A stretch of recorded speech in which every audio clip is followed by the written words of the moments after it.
welcome to the Health Show. I'm Dr. Anita Raja, a GP from Birmingham, and absolutely delighted to be hosting yet another show.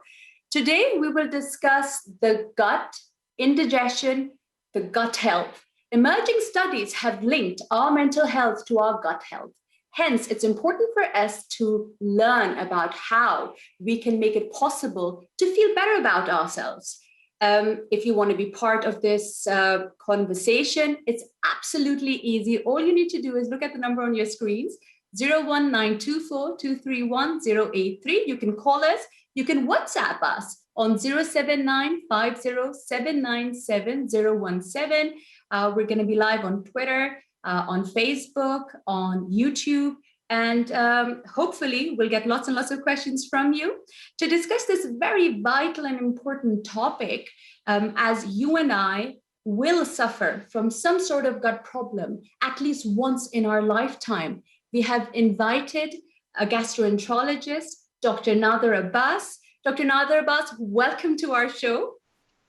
Thank you very much. It's a great pleasure being on British Muslim TV and really discussing things that are very important to me. Dr. Abbas, the first question I wanted to ask you was with regards to indigestion. We hear about indigestion quite a lot. What exactly is it? That's a very important question, Nita. I'm glad that you asked that. So indigestion essentially refers to when we're unable to digest our food, and really it's an umbrella term for a plethora of symptoms that includes abdominal bloating. People can get abdominal pain, early fullness when you eat food and you start getting very full very quickly, and things like nausea, bloating, and most importantly, I think gas, the feeling of gas. I'm sure as general practitioners, you get a lot of people who discuss about that with you. That's so true. In fact, when we talk about gas and bloating, there's another symptom that we get quite frequently, and that symptom is of having some reflux, acid reflux. People will call in, speak to their GP about having problems digesting their food, feeling this refluxy feeling of acid in their throat. Sometimes they will complain of a dry cough. They will complain of feeling uneasy at night after they have a big meal. Is this all related to acid reflux then? Again, good question. What happens is in itself, and there is usually behind that, lots of us from this symptom, and simple measures usually treat the majority of the cases. Now, reflux, for example, is slightly different because there is an underlying problem. Now, that problem lies in the area of your stomach and your food pipe. So when we eat food, it goes into our food pipe and then into the stomach. Now, Anita, what happens is the stomach itself, God has designed the stomach to be full of acid. Now, the stomach produces gastric acid, or, the stomach juices are generally very acidic. Now, the stomach is well equipped to withstand that acidic pressure. And the food pipe, which is just over the stomach, isn't. No, any stomach that comes there will irritate that area, and you will start getting symptoms. Now, as you quite rightly mentioned, symptoms that would include burning sensation in the chest. Some people would say they get a very sour taste in their mouth in the morning, or a metallic taste. So, yes, reflux, again, is very common. Now, just backtracking a little bit to talking about dyspepsia once again. Now, symptoms would range, as I mentioned earlier, very quickly about, abdominal bloating. People can get very early fullness. Reflux is slightly different, where you tend to get, quite simple symptoms such as, a water brush in your mouth, or a burning sensation in your chest region. Right. And Dr. Abbas, if you talk about reflux, what causes it? Why do some people suffer from it more than others? That's true. So it really depends on a variety of different conditions. Now, simple things, I think what we do in our daily lives, So let's say if somebody comes to me complaining of indigestion or reflux, you really need to ask them about the questions about their daily lives. Now, most people will get mild and infrequent symptoms, but really it's because of what we eat in most cases. So if you're having spicy foods, if you're having a lot of fried food 2 or 3 times a day, if you're having very large meals, you're eating very quickly. As we, being very busy, people tend to take a lot of fast food. So again, overeating can lead to increased weight. So all these reasons really play a very big part. And Anita, it's interesting because in most cases, we as physicians really jump towards a medical treatment, whereas it can be as simple as modifying what we do on a daily basis. Now, playing devil's advocate here, it's very easy telling people about, well, you can't have any spicy food because that's the reason why you're getting dyspepsia or burning. But really, you need to understand that it is mighty hard for anyone really to just change habits that they've developed over the course of their lives. So really, we need to be very sympathetic towards our patients and really empower them and be non-confrontational when we are giving them this advice that, okay, you can't cut spicy or fried food altogether. Maybe we can space it out to maybe once or twice a week. And then maybe they can come down on that. And really, in most cases, you will see that these symptoms would get better. Now, in the instance that the symptoms continue for a long period of time, they should really speak to general practitioners like yourself, who will evaluate them from other things, which we'll talk about later if you have time, about these symptoms.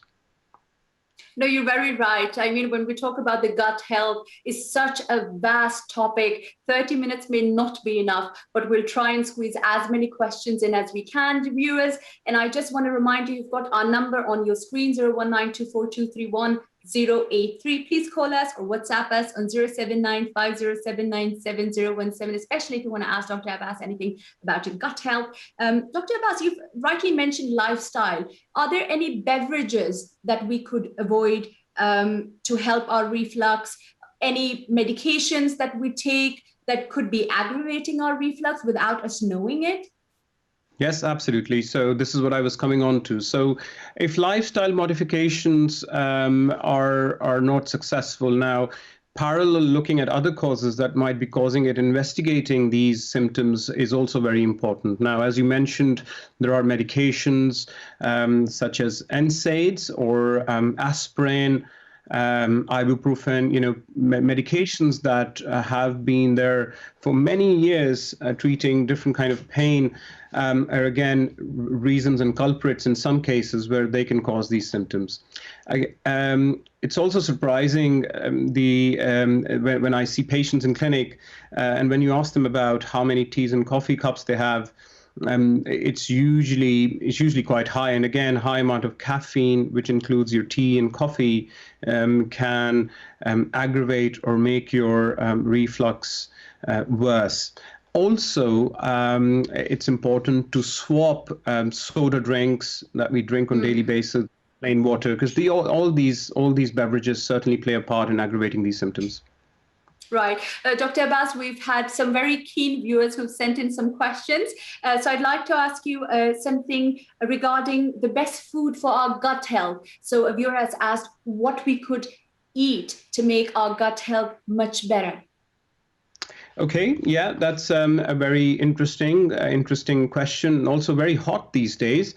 I think there is increasing vogue and a lot of research going behind gut microbiome. So these are bacteria in your gut that are friendly bacteria, and they help not only digest their food, but they have a lot of other different functions that we can talk about later in the show if we have time. Now, answering this question, it's a very broad question itself. So really, we need to keep our diet very diversified.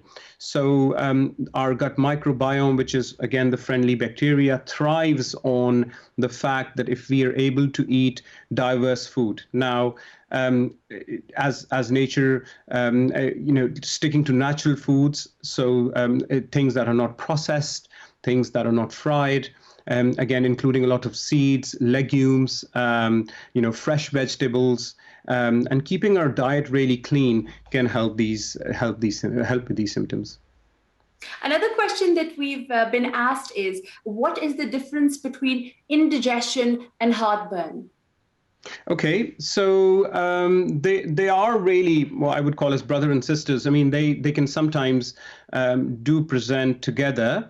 Now, indigestion, as I said, is again a very broad field for a lot of broad term for a lot of different symptoms, including bloating, feeling excessive gas, and producing a lot of gas. Whereas dyspepsia or heartburn is when, as I mentioned earlier, the stomach acid goes into your food pipe, and that gives you this burning sensation. As you mentioned, cough at night, and a metallic taste in the mouth. I mean, sometimes when we see patients in general practice, they come up with a dry cough and there's really no other red flag with it. And they get quite surprised when we trial them on medications for a period of 4 weeks. And there's little faith in that medication, but we get fantastic results after 4 weeks because the acid reflux becomes much better. There's another question about how damaging is acid reflux in the long run? Okay, yes. I mean, I think we have to take it from a patient point of view here and assess how severe the symptoms are. Now, clearly, if the symptoms are very severe and they've lasted for more than 2 weeks, there are certain red flag symptoms, as we call it, that can include weight loss, which is unintentional, that can include pain on swallowing, passing blood from the back passage, or if your bowel motions are very black, if you find a mass in your tummy. So these symptoms really need more investigation. And I mean, in most cases, as I mentioned earlier, lifestyle modification, medications that you can buy over the counter, which are called antacids. And in a majority of the cases, seeing your general practitioner for medications may be help. Right. It's time for a break, viewers. Stay with us and call us if you can and send in your questions.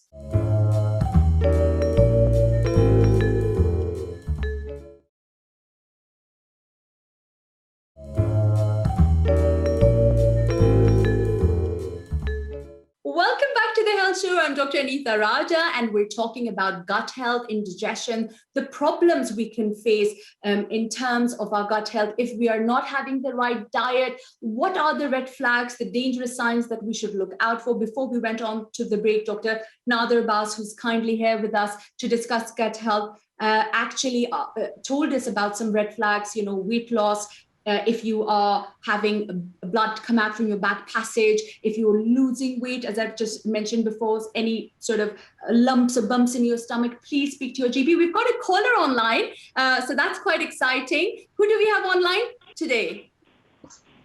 Hello? Hello? Yeah, hello, who's there? Hello, my name is Jamila Wahid and I'm calling from Greater Manchester. Okay. I have got a question for Dr. Nadir Abbas. Yes, of course. Yes. Right. Please go ahead. Son, sorry, can you hear me? Yes, we can, yes. Okay, thank you, that's great. My son has been suffering from acid reflux for the past 8 months.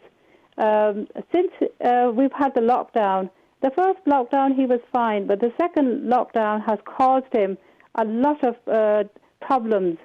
Now, he has always been a very, very healthy, active boy, and he's taken care of his diet, his lifestyle, everything.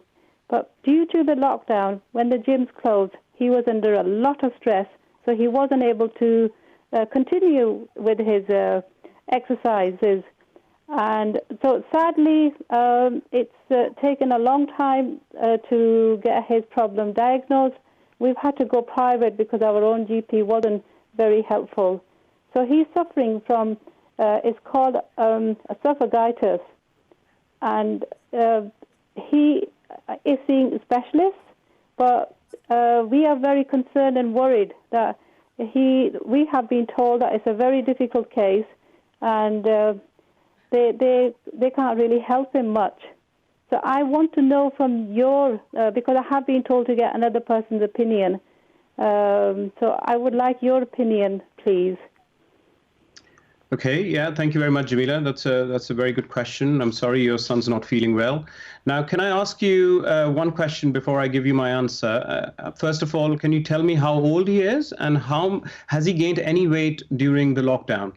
No, well, when he had the problem, he was 22 years old, and now he is 23. He has gained no weight. Actually, he is half of what he was. So we are all very, very concerned at the amount of weight that he's losing. His esophagus is inflamed, so he can't swallow food. So I'm having to liquidize all his food. And try and he doesn't eat any spicy food at all. It's all boiled, and I have to blend it to try and get him to eat it.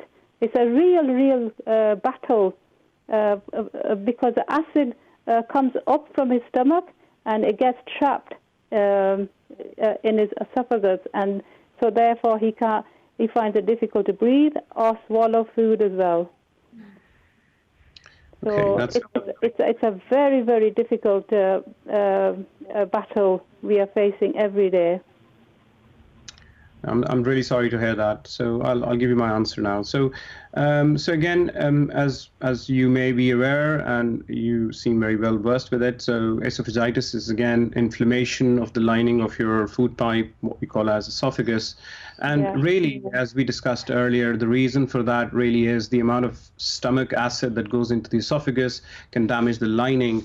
And really, there are erosions and ulcers, which we call as esophagitis, as you mentioned. Now, the treatment for this medically consists of what we call as proton pump inhibitors, or in short PPI medications. Now, there are 3 or 4 different kinds that are being used by different physicians, and really that is the kind of gold standard treatment for this particular condition. Important thing is to assess symptoms and increase the doses as we require, and also ensuring that it's taken in the correct way. Now, a lot of people don't take it in the correct way, which is they take it after they start eating. Now, it has to be on an empty stomach in the morning.